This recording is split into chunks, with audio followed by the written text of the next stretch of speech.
꼭 알아야 할 주요 이슈들을 입체적으로 분석해 쉽게 풀어드리는 이순영입니다. 최근 국제 에너지 시장에서는 셰일가스에 대한 관심이 고조되고 있습니다. 석유 매장량이 점점 고갈될 수 있다는 우려감이 높아지는 상황에서 인류가 최장 200년까지 사용할 수 있다는 셰일가스. 이 셰일가스는 새로운 에너지원으로 부상하고 있는데요. 특히 신의 축복이라 불리며 미국 정부와 독일, 중국을 중심으로 해서 에너지 자원 개발에 나서고 있습니다.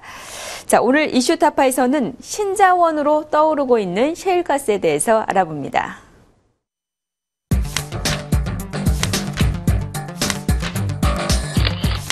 네, 연구원님 안녕하세요. 예, 안녕하세요. 네.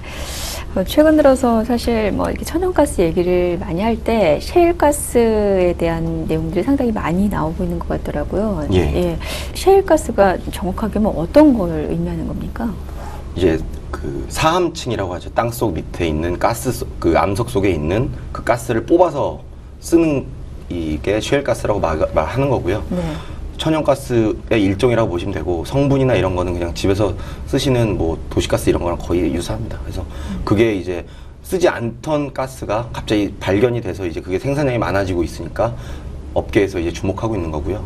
에너지가 지금 항상 문제기 때문에 셰일가스가 어떤 석유나 석탄 같은 거에 있어서 대안이 될 수 있냐에 대한 여러 가지 생각들이 나오고 있는 거고요. 그거에 관련돼서 이제 중국이나 미국이나 우리나라 같은 경우도 관심을 많이 갖고 이제 대비하고 있는 거죠. 특히나 이제 시장의 관심이 더더욱 높아지면서 그에 대한 기대감도 좀 커지고 있는 것 같은데 시장에서 이 셰일가스에 이렇게 주목을 하고 있는 특별한 이유가 있나요?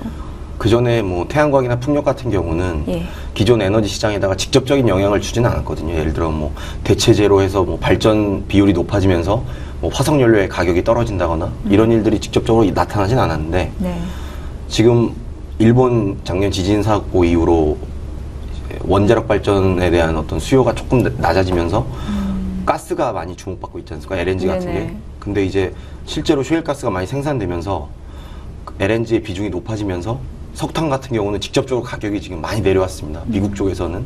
그래서 이런 식으로 셰일가스가 나오면서 직접적으로 화석연료 시장에 영향을 주니까 업계에서는 당연히 주목하고 있을 수밖에 없는 거고 2분기에 이제 해외 이제 엑슨모빌이나 이런 석유 회사들이 실적이 많이 나빠졌습니다.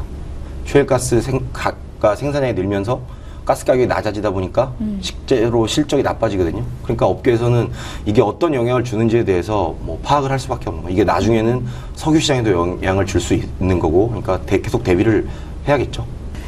일각에서는 전 세계 에너지 시장의 판을 바꿔놓을 게임 체인저다 이렇게 불릴 정도로 셰일가스에 대해서 얘기를 하던데 그럴 만한 특별한 매력이 있는 건가요? 이게 그러니까 천연가스이기 때문에 사실 어떤 새로운 장점이 있다기보다는 2012년 올해 초에 이제 오바마 대통령이 연두교소를 해서 우리에게는 100년 동안 쓸 수 있는 천연가스가 매장돼 있다는 언급을 할 정도로 이제 매장량이 많다는 거죠. 그리고 이게 전 세계 대부분의 국가에 많이 매장돼 있다고 생각하고 있고, 그러니까 이게 게임 체인저라는 얘기를 듣는 거고요. 실제로 지금 천연가스 자동차는 없는데 매장량이 너무 많고 가격이 싸지다 보니까 LNG를 이용해서 이제 움직이는 자동차를 개발해 보겠다는 게 포드나 이런 데에서 준비하고 있거든요. 그렇게 보면 게임 체인저가 될 수 있죠. 석유로만 거의 대부분의 자동차가 움직이고 있는 상황에서 LNG를 주입한다는 거는 완전히 새로운 거기 때문에 이런 거 같은 경우는 전기 자동차에도 영향을 줄 수 있고, 그래서 게임 체인저라는 얘기를 듣고 있는 거겠죠. 말씀해 주신 대로 많이 매장이 됐다라고 얘기를 하던데 그 어느 수준인가요? 좀 그 자료가 나온 게 있나요? 추정 매장량 자체는 자료가 있는데 사실 그거에 대한 논란은 좀 있고요. 미국 그 정부 공식 발표에 있어서도 작년에 매장했던 그러니까 추정 매장량 발표보다 올해 나온 게 절반 정도입니다. 그러니까 무슨 이렇게 발표 조사 방법에 뭔가 좀 그분들의 얘기는 1년 사이에 이제 발달된 기술로 다시 해보니까 추정 매장량을 우리가 너무 과대로 생각했다는 얘기고, 우리가 기존에 이제 유전이나 가스전 같은 경우는 생산 연한이 좀 길어지면 학습 효과가 있어서 생산량이 많아지거든요. 근데 셰일가스전 같은 경우는 생산 연한이 길어질 때 생산량이 줄어듭니다. 그러니까 쉽게 생각하시면 기존에 있던 방식으로 추정 매장량을 하면 너무 많이 잡힌다는 거죠. 그래서 사실 이런 거에 대한 논란은 좀 있고요. 아직 명확한 답이 없고요. 학계에서도 논란이 분분합니다, 여전히. 어쨌든 관심은 있는 상황인데 이 셰일가스 시대가 본격적으로 열리기 위해서는 뭐 어떤 좀 특별한 조건이 필요한 것인지. 지금 일단은 해결해야 될 문제가 약간 정치적인 문제들이 있는데요. 미국에서 내에서만 쓰고 있기 때문에 가격이 많이 가스 가격이 내려온 상황이고요. 가스 가격이 너무 낮다 보니까 가스를 생산하는 업체들은 실질적으로 피해를 보고 있는 거지 않습니까? 그러니까 이제 그런 문제들이 해결돼야 셰일가스 시대가 본격적으로 열릴 수 있는 건데 그래서 가스 가격이 뭐 올라간다고 하면 역으로 수요는 또 줄어드니까 그렇죠. 셰일가스 시대가 열리기 힘든 거고 그래서 이거를 뭐 어떤 이해 당사자들끼리 합의점을 찾아야 되는데 저는 이제 그게 조금 시간이 걸리지 않겠냐. 이걸 정부 쪽에서 해줘야 되거든요. 왜냐하면 LNG를 외부로 수출하는 거에 대한 어떤 승인을 미국 정부가 하고 있기 때문에 미국 정부가 어느 정도로 수출할 거며 어떻게 수출할 건 어떤 국가에 수출할 것인지에 대해서 명확하게 어떤 규정을 내리려면 좀 이슈가 되지 않겠냐. 뭐 이렇게 생각하고 있습니다. 그러면 그 셰일가스 같은 경우에는 지금 가격 같은 경우에는 좀 어느 정도 수준입니까? 좀 경쟁력이 좀 있는 수준인가요? 셰일가스 이제 한 생산 단가가 한 3불 정도 보면 이제 업체들이 이익을 낼 수 있는 수준이라고 보는데 지금 이제 미국에서 거래되는 가스 가격이 3불 정도 되거든요. 그러니까 사실 지금 셰일가스가 생산량이 많아지다 보니까 가스 업체들의 손익분기점이 좀 낮아지는 거고 가스 업체들 같은 경우는 셰일가스만 생산하는 게 아니고 다른 데에서도 지금 가스전이 이미 많이 있지 않습니까? 기존. 그거는 이제 생산 단가가 손익분기점이 한 5불에서 6불 정도 됩니다. 그래서 미국 같은 경우는 작년까지만 해도 미국 그 헨리허브 지역에서 거래되는 가스 가격이 5불에서 6불 정도 됐었거든요. 그 전에는 더 높았습니다. 근데 셰일가스가 나오면서 가격이 올해 3불까지 떨어진 거거든요. 그러니까 지금 셰일가스의 가격이 따로 있는 건 아니고요. 이게 천연가스니까 천연가스로 거래될 때 가격이 있는데 그게 지금 어제가 하루에 7% 이상 급락하는 경우도 있었고요. 지금 가스 가격이 매우 안 좋아서 미국의 가스 업체들이 지금 재무 구조가 엄청 악화됐고요. 지금서 그 미국 체사피크 에너지 같은 경우는 부동산이라든가 기존 자기 자산을 매각하면서 어떤 자구책을 찾고 있는 상황이고요. 이게 왜 그러냐면 가스 같은 경우는 어떤 지역에 매장이 있는 것 같다고 추정을 해도 이걸 개발하는 데 비용이 많이 드는데 딱 발굴했는데 없다 하면 손실이 크지 않습니까? 그럼 그런 걸 몇 개 잘못하면 회사가 재무구조가 급격히 악화되거든요. 그러니까 이게 ROE 같은 게 되게 수익률이 되게 높아야 되는 게 가스 업체들로서는. 근데 지금 셰일가스 때문에 가격이 낮아져서 업체들로서는 지금 어떻게 해야 되나 고민이 많은 상황이고요. 지금 뭐 유상증자를 한다거나 아니면 뭐 지금 같은 경우는 장기적으로 볼 때는 대형 업체와 합병되는 그런 일들도 벌어질 수 있을 것 같습니다. 지금 가격이 유지된다고 하면. 지금 상황은 미국 가스 업체들이 좀 버티기 좀 힘든 상황입니다.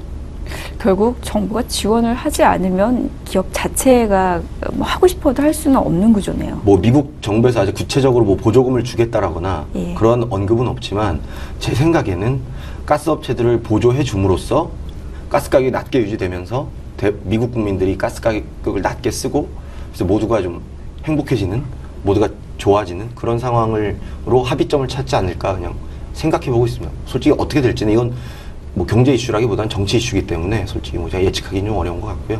그렇게 될 것 같다고 생각하고 있습니다. 근데 지금 유가가 한 8, 90달러 수준이면은 뭐 그렇게 그 비싼 가격이다라고 볼 수는 없지 않나요? 가스 가격이요? 아니면? 그러니까 가스를 개발하는 거를 계속 가속화시켜야 된다라는 그런 개연성이 별로 없는 것 같아요. 이걸 잘 생각해 보시면 지금 가스 회사들이 그러니까 석유 회사들이 가스 회사를 자회사로 두고 있는 경우가 많거든요. 그러니까 이게 이해관계가 복잡한 거죠. 어느 한쪽을 지원하면 어느 한쪽이 이익이 떨어지고 그러니까 이게 엑스모빌 같은 경우는 그 XTO 에너지랑 가스 회사를 470억 달러에 인수했습니다. 근데 그때 생각했던 가스 가격보다 지금 훨씬 낮기 때문에 손해가 막심하죠. 그러니까 이제 업체들로서는 고민이 계속되는 거고 지금 실제로 그래서 미국에서 가스 광구수가 줄고 있습니다. 되게 역설적인 거죠. 셰일가스 시대가 열리려면 가스 가격이 높아야 되는데 높으면 수요가 없어질 거고 낮으면 가스 업체들로서는 생산을 못 해줄 거고 그래서 아까 말씀하신 대로 미국 정부가 나서서 뭐 보조금을 준다거나 아니면 어떤 살려줄 수 있는 뭐 기금을 마련한다거나 그런 식으로 대책을 좀 생각해 보겠죠. 업계들이 모여서. 예, 그럴 것 같습니다. 각국 정부는 지금 어떤 입장인가요? 사실 뭐 석유 원료에는 한계가 있으니까 뭔가 그리고 대안을 좀 마련을 하긴 해야 될 텐데 뭐 적극적으로 좀 지원을 하면서 투자를 하겠다 뭐 이런 상황인지 어떤가요? 미국 정부는 뭐 아까 오바마 대통령이 연두교수에서 말했던 것처럼 뭐 이게 직접적인 지원을 한다기보다는 계속 이제 이슈가 되면서 생산량이 많아지고 하면서 어떤 그 아까 말씀드린 이슈에 대해서 합의점을 찾아가려는 노력을 하고 있는 것 같고요. 근데 미국 정부도 환경 관련 부처랑 이제 이런 자원 개발 관련 부처랑 이해관계가 좀 다르다 보니까 조율을 하는데 좀 시간이 걸리는 거고요. 중국 같은 경우는 지금 국영 회사들을 통해서 해외에 있는 기술을 그 미국에 있는 기술을 가진 업체들과 함께 합작으로 해서 개발을 하려고 하고 있는데 정부에서도 중국이 에너지에 목말라 있는 건 아실 테니까요. 근데 중국 같은 경우 셰일가스 개발할 때 그러니까 생산하는 과정에서 물을 많이 쓰거든요. 근데 대부분의 셰일가스가 매장되어 있다고 추정되는 지역이 물이 부족한 지역이어서 이 문제를 어떻게 해결할까에 대해서 고심하고 있고 기술 개발을 좀 해보려고 하고 있고요. 지금 유럽 같은 경우는 실질적으로 개발을 법으로 금지한 국가들도 있고요. 오염 이슈나 이런 것 때문에. 그리고 생각해 보시면 유럽은 대부분의 지역이 인구가 있는 지역이다 보니까 이제 어떤 오염 같은 거 있어서 뭐 사막이나 이런 데보다 훨씬 이슈가 크게 되니까요. 그런 쪽에 있어서 유럽은 어떤 대규모의 개발이나 그런 건 아직 없습니다. 우리나라 같은 경우는 이제 지식경제부에서 이 셰일가스 관련 어떤 대책이나 이런 거에 대한 TF가 구성돼서 지금 계속 일을 진행하고 있고요. 7월 초인가요? 그 중간 발표를 한번 했었습니다. 그래서 뭐 우리나라 업계와 뭐 산업, 그러니까 철강, 뭐 화학, 자동차, 뭐 발전 업계랑 이제 정부 쪽이랑 이제 대학교 학계 교수님들이랑 해서 TF가 구성돼서 지금 뭐 다양하게 그 어떻게 될 것 같나 전망 자료 같은 걸 쓰고 계신 것 같습니다. 지금 뭐 계속 얘기를 해주시지만 이 셰일가스의 단점으로 오염 얘기를 하는데 뭐 채굴 방식에 있어서 뭐 어떻게 지금 그걸 그러니까 이제 하는 건가요? 결국 생각하시면 셰일이 그 암석이니까 그걸 깨서 그 안에 있는 가스를 빼오는 거니까 암석을 깬다는 거는 뭘 넣어야 이제 깨질 거 아닙니까? 되게 뭐 물로 깨는 게 제일 좋은 거예요. 물의 압력으로 제일 싸고 그러니까. 근데 이걸 깰 때 벤젠 같은 화학 물질을 씁니다. 그러니까 벤젠이 그 쓰시는 매니큐어 같은 거 아세톤 같은 거 그 약간 안 좋은 물질이지 않습니까? 그러니까 이제 캐는 과정에서 그 물이 파이프 밖으로 샌다거나 아니면 그 오염된 물이 다시 이제 그 지하에 있던 물이 올라오는 과정에서 농경지를 오염시킨다거나 그래서 실제로 그 물이 밖으로 나가면서 뭐 목장에 있던 소들이 죽고 그리고 지하수가 오염돼서 이제 보상을 해주고 이런 일들이 있고요. 미국 같은 경우는 사유지 개념이 되게 철저한데 이제 딱 그 매장 지역에만 지하수가 다니는 게 아니고 지하수는 계속 이렇게 여러 군데로 오가니까 흘러니까 직접적으로 어떤 관계가 없는 지역도 오염되면 이게 사유지 재산이 침해되는 거니까 그런 거에 대한 논란도 좀 있고 그래서 실질적으로 환경 관련 이슈는 우리가 생각하는 것보다 미국 현지에서는 엄청 크더라고요. 그런 걸 이렇게 기술력으로 극복을 해서 셰일가스를 개발을 할 수 있는 이런 지금 여건은 아닌 건가요? 기술 개발 계속 하고 있는 것 같고요. 아직 뭐 이게 실질적으로 시작된 지가 몇 년 안 됐으니까 다양한 이슈들이 생기면서 기업들이 계속 기술 개발을 하고 있는 것 같습니다. 중국 쪽은 어떤가요? 중국은 아직 그 기술 개발 차원이 아니고요. 아직 생산이 없기 때문에 지금 새로운 기술을 개발하고 있는 겁니다. 근데 중국도 자체 기술이 없기 때문에 뭐 엑슨모빌이나 뭐 로얄 더치 쉘이나 이런 회사랑 합작으로 해서 기술 개발하고 있습니다. 그러면 이 지금 셰일가스 같은 경우에는 과거 이제 우리가 뭐 항상 그 연료와 관련해서는 석유를 대체할 뭐 찾고 있잖아요, 에너지들을. 그랬을 때 신재생 에너지 쪽에 관심이 갔었고, 그리고 이제 5, 6년 전에 뭐 태양광 풍력도 있었는데 지금은 거의 이게 또 처음 봤던 때와는 다르게 별로 메리트가 없다 나오고 있지 않습니까? 비교해 봤을 때 기타 다른 이제 풍력, 태양광 이거와 셰일가스 비교해 봤을 때 뭐 장단점은 뭐가 있을까요? 일단 태양광 풍력이 결국 뭐 이렇게 사용 범위가 확대될 수 없었던 거는 결국 이 기후에 맡겨야 된다는 거죠, 발전량을. 그래서 그걸 보완하려면 뭐 소위 말하는 ES가 에너지 저장, 전력 저장 장치를 따로 달아야 되니까 결국 또 달면 비용이 올라가지 않습니까? 이런 문제가 해결이 안 된 건데 셰일가스는 사실 캐기만 하면 우리가 기존에 있는 LNG 발전소에다가 똑같이 주입하면 전기가 필요할 때 딱 나오는 거지 않습니까? 그러니까 제일 좋은 거는 우리가 지금 쓰고 있는 거와 별다른 변형 없이 생산만 하면 그대로 쓸 수 있는 거니까 이게 좀 다른 거고요. 다만 이게 가스다 보니까 기체잖아요. 네. 보관 같은 거 할 때 있어서나 이걸 유통하는 데 있어서 비용 같은 게 초기 투자 비용이 많이 드는데 그런 거를 이제 극복하기 위한 어떤 기업들의 투자나 이런 것들이 지금 계속되고 있습니다. 그 천연가스 시장이라든가 아니면은 실제로 유가 이런데 이 셰일가스 지금 개발로 인해서 뭐 좀 미치는 영향이 있습니까? 가스가 사용되는 곳이 예. 석유랑은 좀 차이가 있습니다. 석유는 대부분 이제 자동차 같은 그쵸. 거 모으는데 많이 쓰는데 네. 가스는 이제 발전을 하거나 뭐 난방을 하거나 이런 쪽에 많이 쓰기 때문에 네. 석유 시장에 직접적인 영향은 아직 없고요. 예. 다만 이제 뭐 트럭이나 뭐 버스나 이런 거를 그 천연가스로 충전하려는 시도가 이제 대형 메이저 글로벌 메이저 회사들 중심으로 나타나고 있거든요. 그래서 만약에 진짜로 이제 LNG로 움직이는 자동차가 보급이 된다고 하면 석유 시장에도 직접적 영향을 주겠지만 아직은 뭐 그런 거 단계까지 온 것 같지는 않습니다. 그러면 지금 뭐 정유화학이나 아니면 태양광 업체들에 대한 이 투자 같은 경우에는 어떻게 해야 됩니까? 사실 뭐 직접적으로 아직 셰일가스가 예. 우리나라 업체에다가 영향을 주는 건 사실 없는 거라고 저는 생각하고 있고요. 예. 특히 정유사 같은 경우는 특히 별 영향이 없다고 보고 있고요. 석유학 쪽에 있어서는 미국에 있는 그 에탄 크래커 같은 것들이 우리나라의 납사 크래커와 경쟁 상대인데 가스 가격이 계속 낮게 유지되다 보니까 셰일가스 덕분에 이제 그쪽 업체들이 경쟁력이 좀 강해져서 우리나라 업체들을 좀 위협하고 있는데 저는 장기적으로 볼 때는 이런 문제는 자연스럽게 해결될 거라고 보는 게 셰일가스만 가지고 가스가격이 계속 낮아진다면 가스 업체들이 가스 생산을 못할 거기 때문에 결국은 시간이 지나면 옛날에는 미국 에탄 크래커가 우리나라 납스타 크래커보다 경쟁력이 없었거든요. 원가 경쟁력이 2006년 이전까지만 해도. 그래서 저는 크래커라는 게 뭐 어떤 건가요?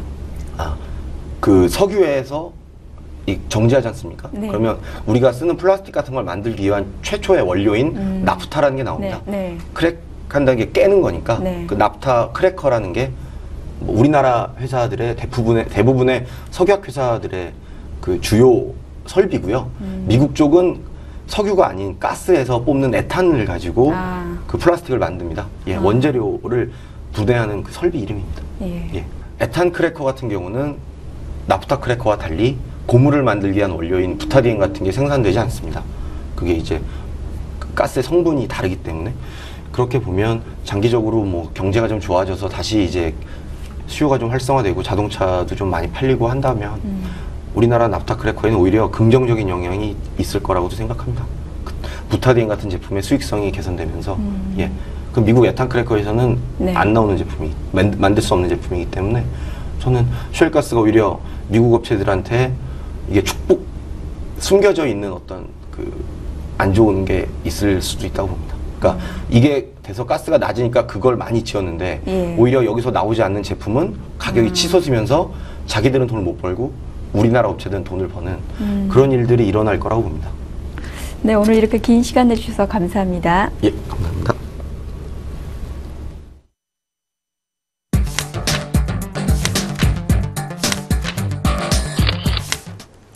낮은 가격과 풍부한 매장량으로 세계 에너지 업계가 주목하고 있는 셰일가스.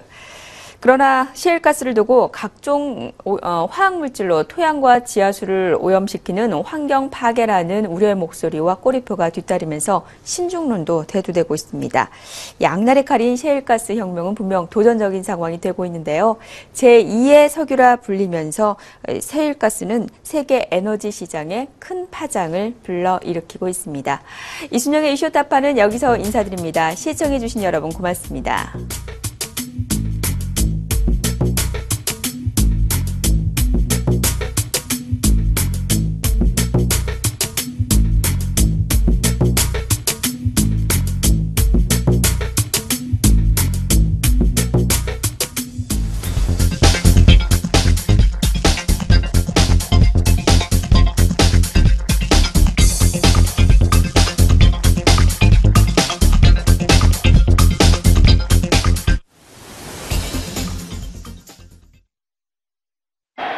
모든 성공에는 최고의 파트너가 있습니다. 10년을 한결같이 500만 투자자의 성공만을 생각해온 최고의 파트너 하이스타운을 만나세요.